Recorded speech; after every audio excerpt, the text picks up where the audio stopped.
Greetings, boils and ghouls. Welcome to Midnight Movie Massacre. So I was digging around in my hard drive today and I found some old reviews that I recorded for you guys, but I'm not sure exactly what I ended up doing with them. So we're going to go ahead and throw those up right now in a little batch. First of which is for the rather underwhelming slasher flick, Schizo.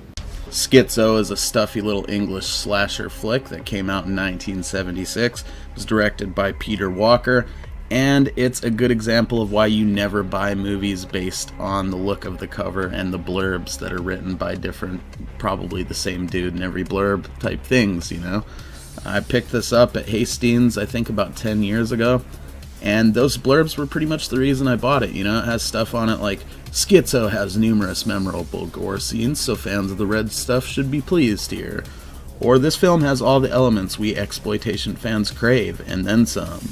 Like most of Walker's horror films, the violence is at a high level. All of that shit is lies, okay? It's just all fucking lies, as they are a lot of the time.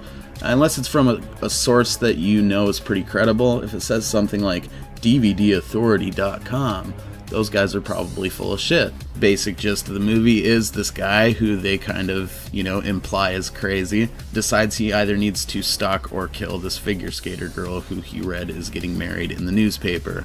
So he goes ahead and travels to the city to go about doing that, and it flips over to the figure skater chick, who has a circle of friends, all of whom share like a weird sexual tension.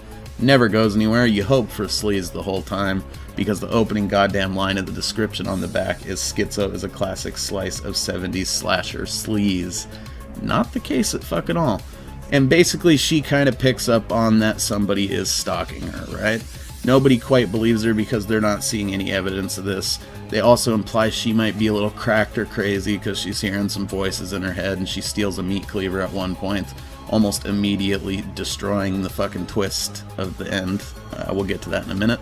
And it's just kind of fucking boring, though, in between all that stuff. There's really nothing that happens. Outside of one bloody bit that you see during a flashback at the beginning of the movie, it's an entire hour before anybody even gets killed, and then even that's kind of anticlimactic. There's really not much to be had in the way of blood and gore at all. And what there is pretty cheesily done. The best kill in the movie is the fucking knitting needle to the back of the head. It's just kind of fucking boring. There's nothing going on for most of it. It's just kind of stuffy British people just being that, you know. And then there is a couple of murders, 3 to be exact. And then if you count the death at the end as a kill, which it really isn't, that would be 4. 5 if you count the lady that dies in the flashback, which you actually see like 3 different times in the goddamn movie. None of which are very satisfying, so it's just kind of a movie that has some death in it. Really an amazing case of false advertising, though, because I was sold on this at the time when I bought it, and even looking at it now, it's something I would definitely be intrigued by. But having seen the movie, it's like they showed 2 of the only good bits in the movie right on the back of the case, and that's pretty much it. That's all there is to this movie. The only thing really notable about Schizo is the twist ending. And like I said earlier, they basically spoil that immediately with her hearing voices and like stealing a meat cleaver at the supermarket. They're not subtle about it at all. After that, you pretty much realize that they haven't actually been showing the guy they've been implying as the killer the whole time in any of the death scenes, so you're pretty sure it's not him. It's not much of a surprise for reasons that I have already explained. But it's interesting to me because it's the earliest horror film I can think of where they do the whole chick running from a killer and then it turns out she's nuts and she's actually the killer and has been the killer the whole time thing. I've seen that in a couple other movies, the first of which that comes to mind is High Tension. It's just kind of interesting in that way. Outside of that, the only other good thing I can say is there's some creepy theremin music in the soundtrack. That's the only good thing about the soundtrack. It's pretty much an auditory fucking assault in the worst kind of way.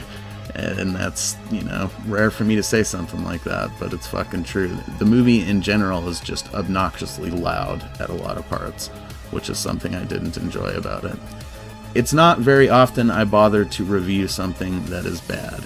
The reason why I reviewed this is because I wanted to warn people that it sucks so bad. Because it's packaged so nicely and in a way that is immediately intriguing to people like us that want, the kind of movie that this movie claims to be, but absolutely isn't. There's a couple nice set of boobies in there, though.